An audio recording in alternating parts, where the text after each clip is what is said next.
Vellore fort, Tipu সুলতানের দুর্গ। Vellore CMC হাসপাতাল থেকে 10 মিনিটের ওয়াকিং ডিস্টেন্স হেঁটে গেলেই এই দুর্গটি।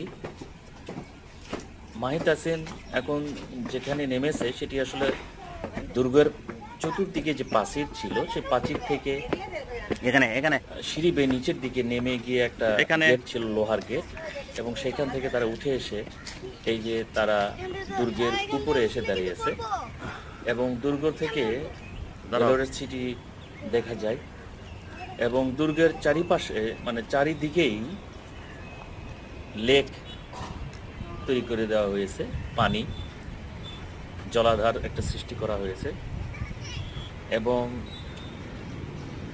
পানির অপর দিকে একটা মাঠ আছে এবং তারপর রাস্তা। অর্থাৎ টিপু সুলতান দুর্গটি পানি এবং বৃহৎ ওয়াল দ্বারা পরিবেষ্টিত।